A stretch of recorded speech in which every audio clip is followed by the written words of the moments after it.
ఇప్పుడే country delight యాప్ని download చేసుకోండి. Download the country delight app now. ప్రస్తుతం మనతో పాటు లైవ్ కాల్లో అందుబాటులో ఉన్నారు ఎయిర్ కమోడోర్ మధుసూదన్ రెడ్డి గారు.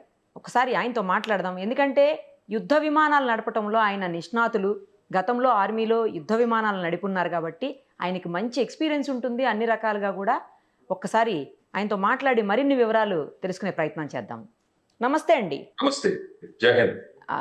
మీలాంటి వాళ్ళతో మాట్లాడడం చాలా హ్యాపీగా ఉంది సార్. ఒకప్పుడు యుద్ధ విమానాలు నడిపినటువంటి మీరు ఈరోజు మా ఎదురుగుండా ఉన్నారు. మీ పిక్ కూడా చూశాను నేను.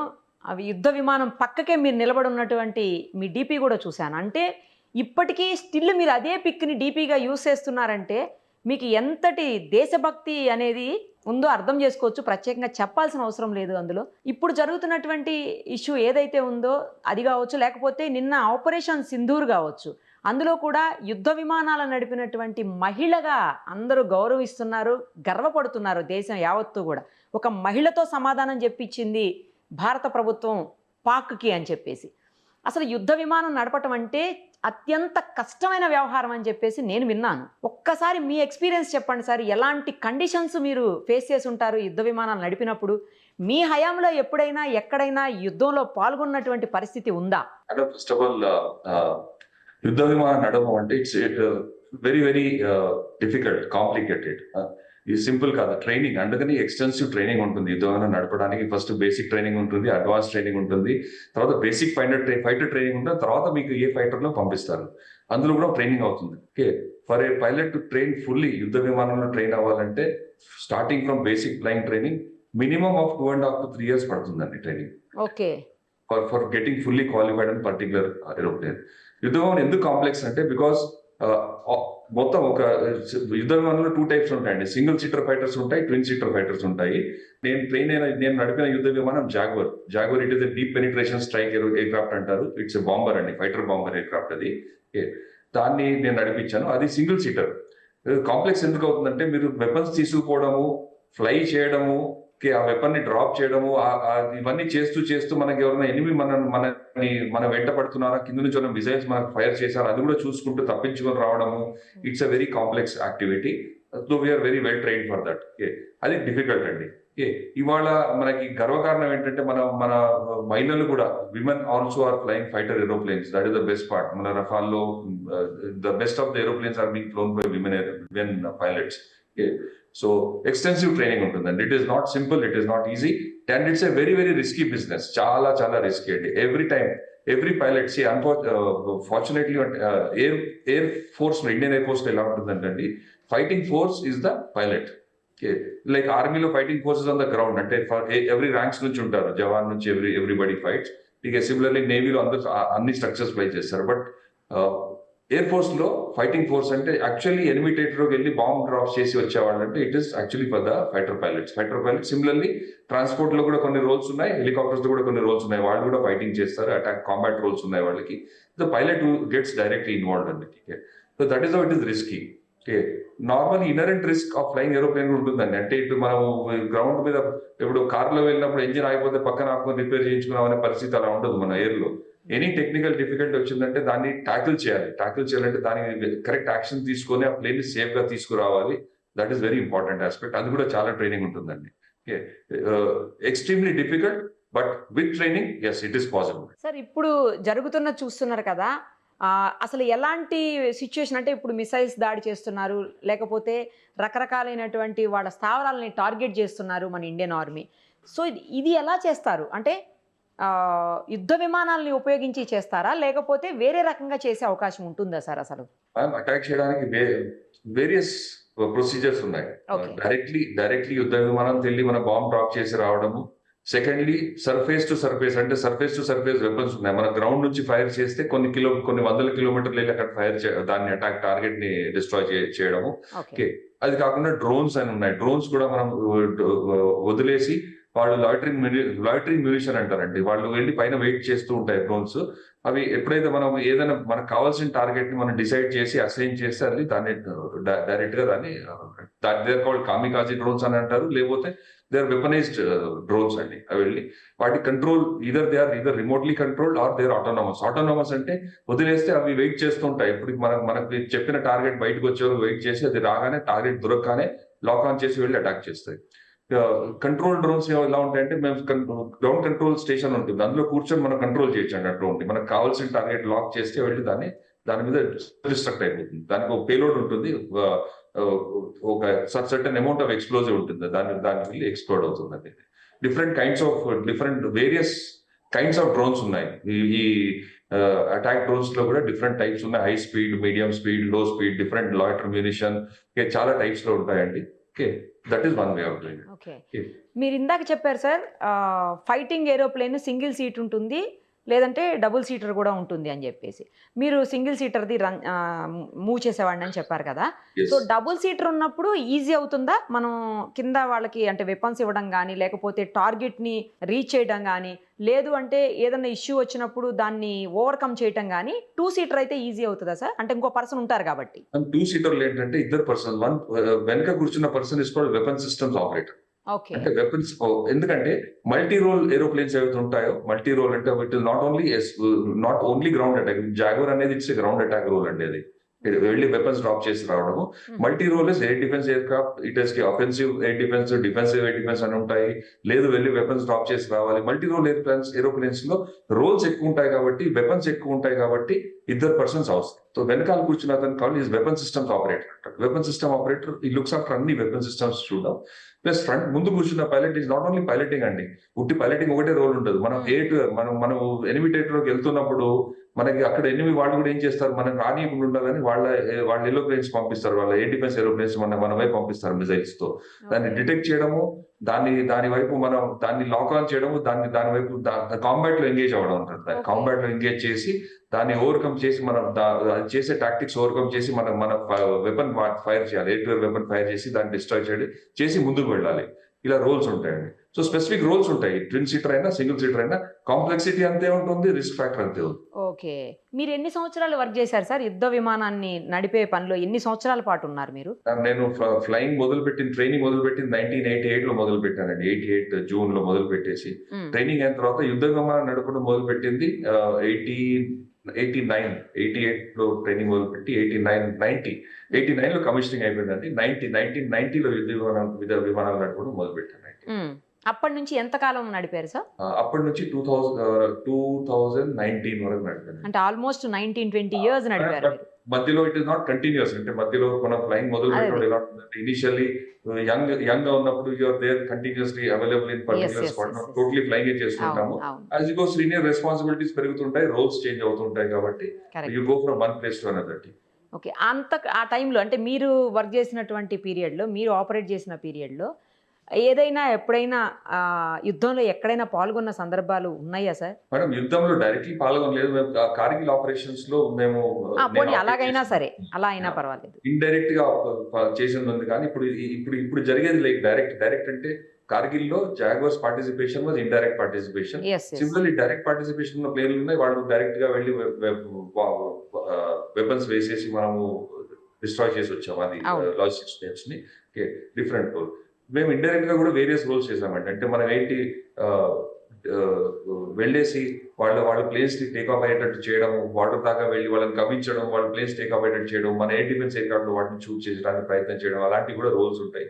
అవి చేసాం. కొన్నిసార్లు డికాయ్ రోల్స్ అని ఉంటాయి. డికాయ్ రోల్స్ అంటే ఫైటింగ్ ఓ వైపు నుంచి చేస్తుంటాం, ఇంకో వైపు నుంచి యాక్చువల్లీ మనం వెళ్తున్నట్టు ముందు ప్లేన్ పంపిస్తాం వాటర్ వైపు. వాళ్ళు చూసి ఏమనుకుంటారు, అటాక్ చేయడానికి వస్తున్నారు అనుకుని వాళ్ళ అటెన్షన్ డైవర్ట్ అయినప్పుడు వేరే సైడ్ నుంచి మనం ప్లేన్ పంపిస్తాం. డికాయ్ లాగా కూడా యాక్ట్ చేయొచ్చు. సో ఇలాంటి రోల్స్ చేసామండి కార్గిల్ ఆపరేషన్స్ లో. ఆ తర్వాత వి హ్యాడ్ ఆపరాక్రమ్ టైంలో డిప్లాయ్ ఉన్నాం. Only it was only intensive training. ఆ టైంలో there was no combat operations per se. Okay sir, ఇప్పుడు మీరు చూసిన పీరియడ్కి అంటే మీరున్న టైంకి ఇప్పుడు లేటెస్ట్ అడ్వాన్స్డ్ యుద్ధ విమానాలకి ఏమన్నా డిఫరెన్స్ ఉందా సార్? అంతే ఉన్నాయా? పెద్దగా ఏమీ డిఫరెన్స్ లేదా అప్పటికి ఇప్పటికి? మేడం, ప్రతి విమానం మనం తీసుకున్న ప్రతి విమానం కూడా మన టెక్నాలజీ సమయం పెరిగే కొద్దీ టెక్నాలజీ డెవలప్ అవుతూనే ఉంటుంది. అవుతుంది. మనం దాని ప్రకారం మన టెక్నాలజీ డెవలప్మెంట్ చేసినంత ప్రకారం మనం కూడా అప్డేట్ చేస్తూ ఉండాలి మెయిన్లీ. సో అందులో వేరియస్ మోడిఫికేషన్స్ అవుతుంటాయి. సపోజ్ ఇప్పుడు మనం కొన్నప్పుడు ఒక వెపన్ సిస్టమ్ ఉందండి. ఆ వెపన్ సిస్టమ్ అయిపోయింది, దాని లైఫ్ అయిపోయి అది దాని ఆబ్సలీట్ అయిపోయింది, కొత్త వెపన్ సిస్టమ్ వచ్చింది. దాని వెపన్ సిస్టమ్ మన పైన ఇంటిగ్రేట్ చేయడానికి మళ్ళీ మనం విగోట్ సిస్టమ్ మన దగ్గర ఎయిర్క్రాఫ్ట్ సిస్టమ్ టెస్టింగ్ ఎస్టాబ్లిష్మెంట్ అని AST అని ఉంటుంది. వాళ్ళ పని ఇదేనండి. అంటే మేము కొత్తగా వచ్చి డెవలప్ అయింది, దాన్ని మళ్ళీ మాడిఫై చేయడము, ట్రయల్స్ చేయడము, దాన్ని క్లియర్ చేసిన తర్వాత మళ్ళీ వెపన్ సిస్టమ్ ని ఫ్లీట్ లోకి తీసుకొచ్చేస్తాం. అలా నడుస్తుంటాయి. సో ఇప్పుడు కొత్తగా అంటే కొత్తగా మనం లేటెస్ట్ వచ్చింది రఫాల్ అండి. రఫాల్ is 4.5 or 5th generation aircraft అనుకోవచ్చు మీరు. మళ్ళీ ఒకసారి చెప్పండి సార్, ఏది లేటెస్ట్ ది? రఫాల్ అండి. Rafale. Okay. That is the latest generation. అది కూడా కొంతకాలం క్రితమే వచ్చినట్టుంది కదా సార్ రఫేల్ కూడా. ఇప్పుడు అంటే 2-3 ఇయర్స్ అయితే కాదు, ఈ 2-3 ఇయర్స్ లోనే వచ్చింది. అంటే ఉన్నది అంత ముందు నుంచి ఉంది. అంత ముందు నుంచి కూడా ఉంది కదా రఫేల్. చేస్తున్నారు మనం తీసుకుంది ఈ మధ్య. ఓకే. వేరియస్ వర్షన్స్ ఉంటాయండి. అంటే వేరియస్ వర్షన్ అంటే మన ప్లేన్స్ లో first generation, second generation, third, fourth. అలాగా. ఫైన్. ఓకే, అర్థమైంది. దీన్ని రఫాల్ 4.5 జనరేషన్ అంటారు. 5th జనరేషన్ అంటే ఇంకా స్టెల్త్ టెక్నాలజీ అవన్నీ ఉంటే దాన్ని 5th జనరేషన్ అంటారు. ఇలా ఉంటాయి దాన్ని బట్టి, రోల్ ని బట్టి. ఇది ఇంకా ఆల్మోస్ట్ ఫుల్లీ అడ్వాన్స్డ్ ఏమో సార్. అంటే 4.5 జనరేషన్ అంటారు దీన్ని. దాని 5th జనరేషన్ ప్లేన్స్ కూడా ఉన్నాయి కొన్ని. సమ్ ఆఫ్ కోర్స్ మన దగ్గర ఇప్పుడు లేవు కానీ డెవలప్మెంట్ లో ఉన్నాయి. 5th జనరేషన్ ఫైటర్ ఎయిర్క్రాఫ్ట్ అని FGFA అంటారు. అవి ఫ్యూచర్ లో వచ్చేయండి. ఓకే.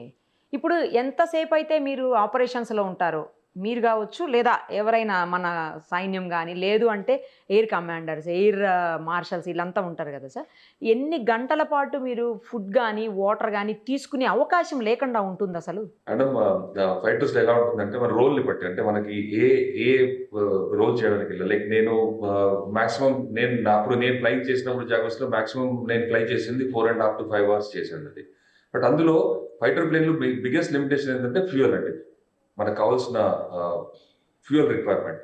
ఫస్ట్ అదే ఇంపార్టెంట్ ఏమో sir, fuel important. Aviation turbine fuel అని అంటారు. అది లిమిటేషన్ ఉంటుంది. అంటే మనకి ప్లేన్ చిన్నది కాబట్టి, సైజ్ చిన్నది కాబట్టి లిమిటెడ్ క్వాంటిటీ తీసుకెళ్లొచ్చు. అంతకన్నా ఫ్యూయల్ కావాలంటే ఏం చేస్తామంటే మనం ఎయిర్ లోనే ఫ్యూయల్ నింపుకుంటాం. దాన్ని ఎయిర్ టు ఎయిర్ రిఫిల్లింగ్ అంటారు. సో అంటే వేరే ఫ్లైట్ గానీ లేదా వేరే ఏరోప్లేన్ గానీ ఏదన్నా వచ్చి వేరే ట్యాంకర్ ఏరోప్లేన్ వస్తుంది. సో మన మిషన్ ని బట్టి ఉంటుంది. సపోజ్ నా ఫస్ట్ మిషన్ ఇక్కడ వరకు వెళ్ళి ఇక్కడ వెపన్స్ డ్రాప్ చేసి రావాలి. సెకండ్ మిషన్ ఇక్కడ నుంచి ఇంకో చోటుకి వెళ్ళాలి, అక్కడ కూడా వెపన్ డ్రాప్ చేసి రావాలి. సో ఫస్ట్ మిషన్ అయిపోయిన తర్వాత సపోజ్ ఫ్యూయల్ అంటే క్యాలిక్యులేట్ చేసి చూసుకున్నాం, ఫ్యూయల్ సరిపోదు అని అనుకుంటే అప్పుడు దాని ప్రకారం ప్లాన్ చేస్తారు. మనం మిషన్ అయిపోగానే ఒక చోటుకి వస్తే అక్కడ మనకి ఎయిర్ టు ఎయిర్ రిఫిల్లింగ్ ఏరోప్లేన్ ఉంటుంది, అక్కడ లాటర్ చేస్తుంటుంది. మనం వెళ్ళి దాన్ని ప్లగిన్ చేసుకొని ఫ్యూయల్ నింపుకొని నెక్స్ట్ మిషన్కి వెళ్ళిపోతాం. అలా presently we are capable of flying for 8 to 10 hours easily. అంటే మన ప్లేన్స్ అంటే of course with air to air refueling మనకున్న ఆల్మోస్ట్ అన్ని ఫైటర్ ప్లేన్స్ కూడా they are capable of this. మీరు ఎక్కడ ఆపరేషన్స్ లో ఎట్ సైడ్ ఉన్నా కూడా మన అంటే ఎవరైతే హెడ్స్ ఉంటారో వాళ్ళతో కనెక్ట్ అయ్యి ఎప్పటికప్పుడు ఇన్ఫో ట్రాన్స్ఫర్ చేసుకుంటూనే ఉంటారా సార్? yes, 100%. అన్ని we got మనకి ఎలా ఉంటుందంటే మనం ఏరోప్లేన్ సపోజ్ నేను వెళ్తున్నాను అనుకోండి, we got something called data linking. నేను ఒక టార్గెట్ పికప్ చేశాను అనుకోండి, నా దగ్గర వెపన్ లేదనుకోండి, ఆ టార్గెట్ నా దగ్గర ఉన్న డేటా నేను నెక్స్ట్ నా దగ్గర ఉన్న ఇంకో నా వింగ్ మ్యాన్ కానీ ఇంకో సెకండ్ ప్లేన్ ఉంటుందో వాళ్ళ ఎవరి దగ్గర వెపన్ ఉందో వాళ్ళకి డేటా ట్రాన్స్మిట్ చేయొచ్చు. వాళ్ళు అటాక్ చేస్తారు. నేను టార్గెట్ చేసి వాళ్ళకి ఇన్ఫర్మేషన్ ఇస్తాం, వాళ్ళు అటాక్ చేస్తారు.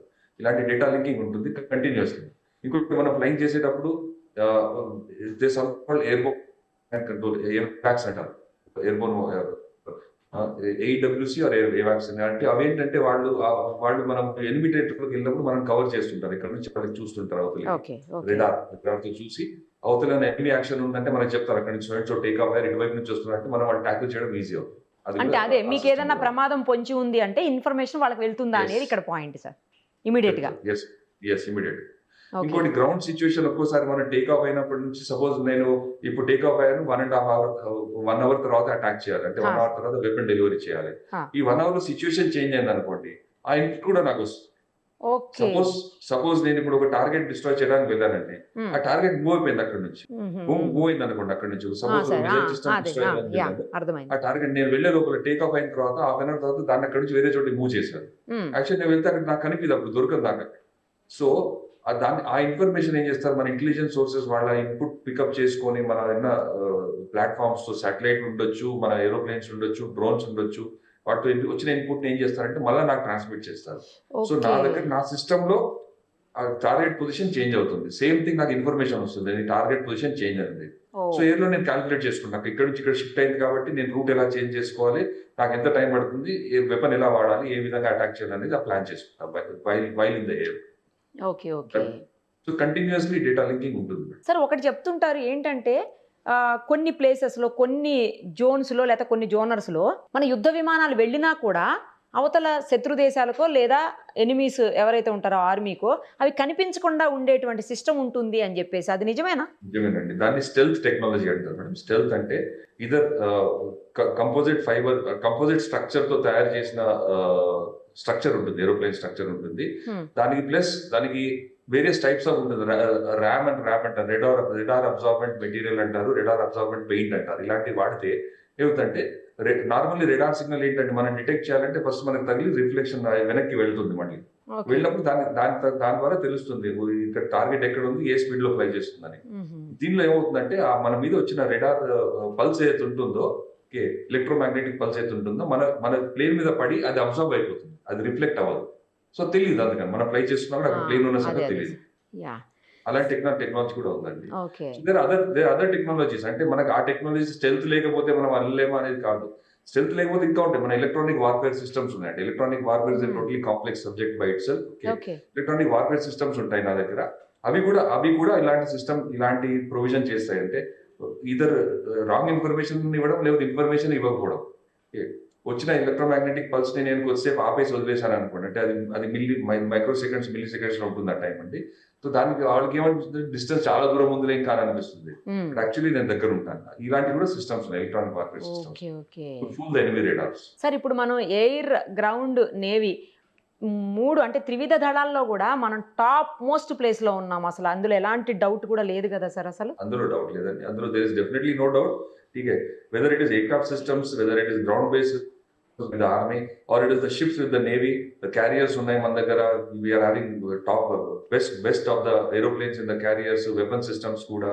ఠీకే, మనకి weapon systems we can launch అంటే మన కోఆర్డినేషన్ ఎలా ఉంటుందంటే 3 సర్వీసెస్ లో సపోజ్ డిసైడ్, మనం ఇప్పుడు చేస్తున్న అటాక్స్ అలాగే ఉన్నాయి, డిసైడ్ చేసుకుంటాం ఏంటి, ఒక సీ లోంచి వస్తే నువ్వు ఏ టార్గెట్ తీసుకోవాలి, ఎయిర్ లో వెళ్తే ఏ టార్గెట్ తీసుకోవాలి, గ్రౌండ్ లో ఏ టార్గెట్ తీసుకోవాలి, ఓ టార్గెట్ లిస్ట్ అనేది తయారు చేసుకుని ముందే మనం గ్రౌండ్ లోనే డిసైడ్ అయిపోతుంది ఇది మనం చేసే పని ఈ టైం అని చెప్పేసి. మీరు అది మొన్న చూసారు కదా, మీరు 9 targets destroyed with in 23 minutes, 25 minutes within. So imagine the coordination, ఎంత కోఆర్డినేషన్ ఉంటుందో మీకు. Everything is coordinated. అంటే మళ్ళీ డిఫరెంట్ ప్లేసెస్ నుంచి వెళ్ళినా కూడా, నేవీ షిప్ ఎక్కడో ఉన్నా కూడా, ఆర్మీ కింద నుంచి వాళ్ళు ఫైర్ చేసుకున్నా కూడా, ఈ కోఆర్డినేషన్ ఏంటంటే ఈ టైంలోనే మనం ఈ within the short available time మనం చేయాలని చెప్పి. అందుకే that is why it is called surgical strikes అంటారు. అంత కేర్ఫుల్ గా ఒక సర్జరీ చేసినట్టు కేర్ చేయడం అంటే దాని సర్జికల్ స్ట్రైక్ అంటారు. It's precision attack. ఇంకోటి ఏంటంటే very important, not collateral damage. ఎప్పుడన్నా మనం వెపన్ ఫైర్ చేసినప్పుడు సివిలియన్ పాపులేషన్ ఎఫెక్ట్ అవుతుంది. ఓకే, సివిలియన్ ఎట్టి పరిస్థితుల్లో వాళ్ళు టార్గెట్ కాకూడదు, వాళ్ళకి ఏ ఎఫెక్ట్ అవ్వకూడదు. ఇది మన ఒక సిద్ధాంతం అండి. As a country we believe in this. అంటే మనకి యుద్ధం చేసేది మనం వాళ్ళ ఆర్మీ, నేవీ, ఎయిర్ ఫోర్స్, వాళ్ళ ఆర్మ్ ఫోర్సెస్ తప్పితే సివిలియన్స్ తో కాదు. సివిలియన్స్ కి హాని జరగకూడదు. They are all innocent people. Civilians వాళ్ళకి హాని జరగకూడదు, అది మన సిద్ధాంతం. కానీ ఆ బుద్ధి పాకిస్తాన్ కి లేదు కదా సార్? లేదు, అన్ఫార్చునేట్లీ లేదండి. వాళ్ళు చేసేదంతా మన సివిలియన్స్ మీద అటాక్ చేస్తున్నారు. దాని వల్లే కదా వాళ్ళ ఈ పరిస్థితి వచ్చింది. ఎస్, వాళ్ళు ఆర్మ్ ఫోర్సెస్ ని చేయలేక, వాళ్ళు మన ప్రోగ్రెస్ చూడలేక, మన దేశంలో మన దేశం ప్రోగ్రెస్ చూడలేక, మనకు వచ్చే రికగ్నిషన్ చూడలేక వాళ్ళు పని చేస్తున్నారు. బట్ అన్ఫార్చునేట్లీ అది కూడా బెడ్స్ సార్ వాళ్ళు చేసిన ప్రయత్నం. చాలా క్లియర్ గా ఎక్స్ప్లెయిన్ చేశారు సార్ అన్ని కూడాను. Thank you sir, thank you so much. Thank you. జై. సుమన్ టీవీలో మీ పర్సనల్ అండ్ బిజినెస్ ప్రమోషన్స్ కోసం కింది నెంబర్కి కాంటాక్ట్ చేయండి.